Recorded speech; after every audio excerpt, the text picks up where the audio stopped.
Hi, thanks for tuning in to My Smart Tech TV. My name's Jess and I'm your host. And today I'll be chatting to Graeme Reardon, who's the Managing Director at DLink Australia and New Zealand. So let's welcome Graeme. Thanks, Jess, for having me. So to start off with, I'm going to get you to introduce yourself. Tell us a bit about you, your background, and how you got into the world of technology. I've been in this game for more than 25 years now across a couple of different companies, from some of the big ones that are well known like Cisco. And this is actually my second stint with DLink. So I started with DLink in 1999. So I've been around the traps for some time now. I consider myself a little bit of a technology enthusiast. I've got all the latest gadgets, and I've got also 5 kids, which means that obviously it's going to always be an interesting household full of technology gear. That's awesome, and I love that you've had that kind of full circle moment coming back to DLink. So tell us about DLink. It's a very old company. It's actually one of the oldest networking companies in the world, more than 35 years old now, more than 30 years here in Australia, across a wide variety of products. Most people in Australia know us more as a consumer product for home routers and home Wi-Fi, but we also do a lot of business products, commercial products, right up into 100 gig data center switches, and a lot of enterprise Wi-Fi as well. So cover the full gamut of networking products.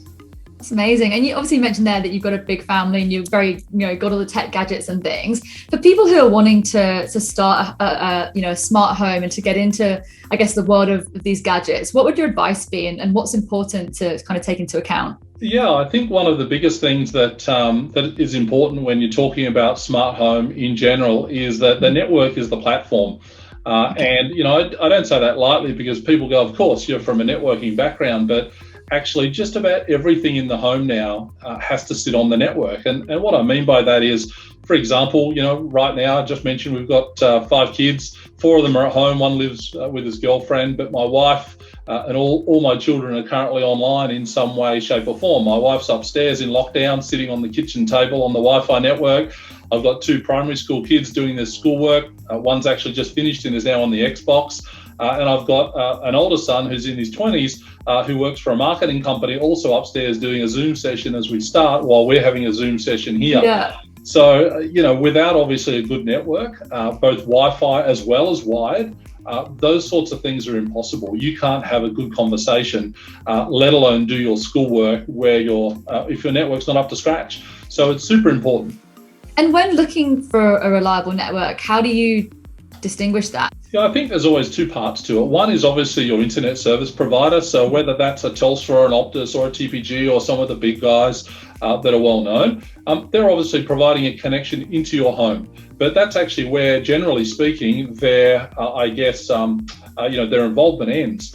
From the time it hits your NBN connection, for example, in your home or your modem router, from then on, it's up to you, 99% of the time. So really looking for the latest technology, and we'll talk a bit about Wi-Fi 6, because that's obviously the latest Wi-Fi standard. But also it's important where you can to also try and give yourself options around wired technology, power line technology.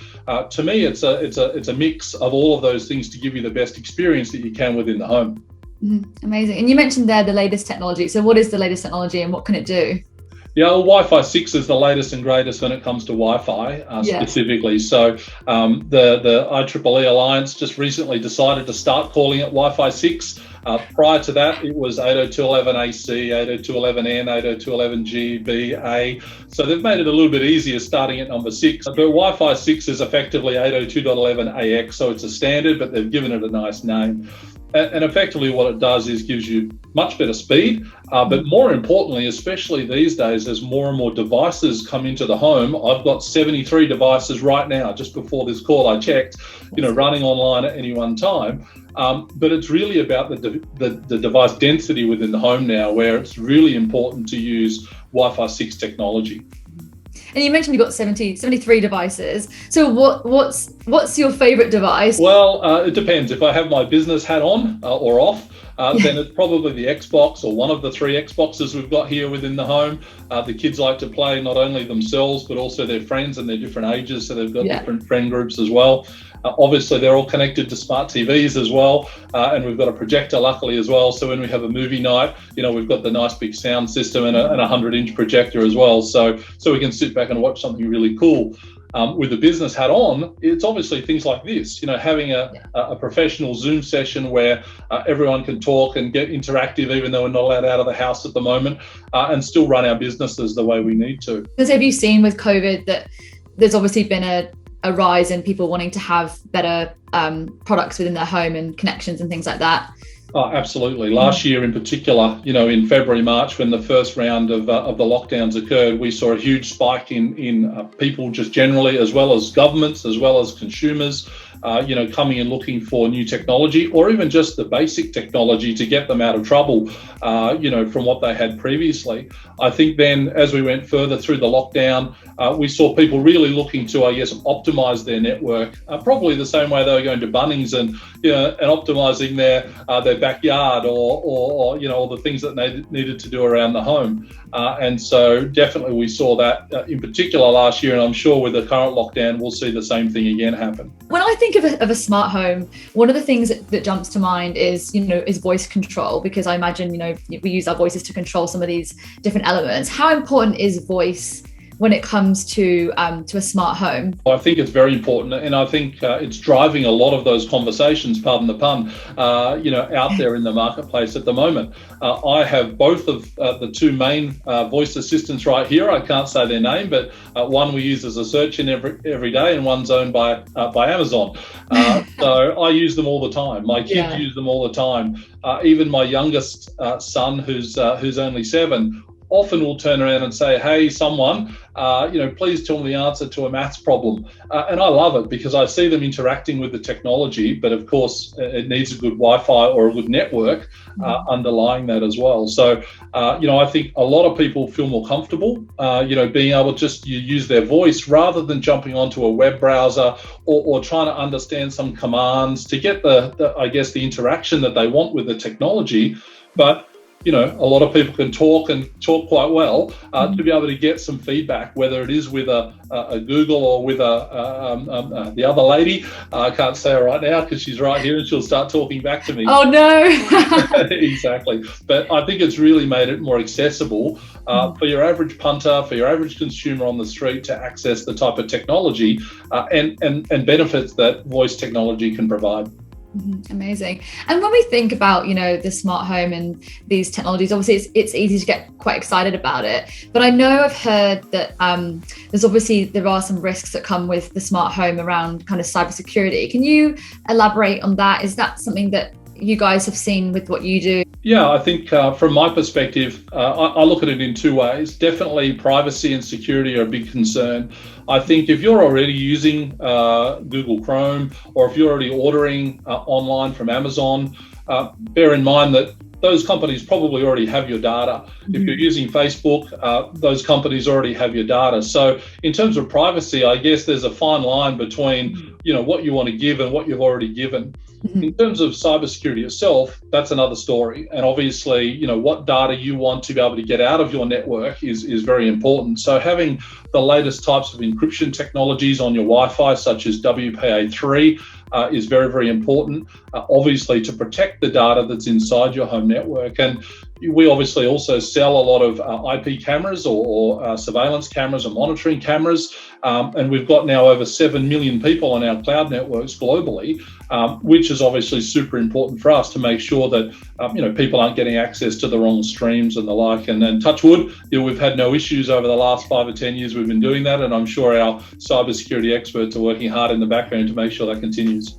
Absolutely. And I'm sure with the rise of COVID, there's been a huge spike in problems surrounding cybersecurity. I think I heard somewhere that someone got hacked through their toaster. I heard that the other day as well. And the first thing that always springs to mind with things like that are just change the default password settings. Obviously, a lot of products that are sold, whether they're ours or other vendors, do come with a set of default usernames and passwords. Often they're printed on the card. But my advice to everyone, the very first thing you should do is change them. Obviously, for it sounds obvious when I say it, but it's so important, especially if they're very simple ones like admin or password.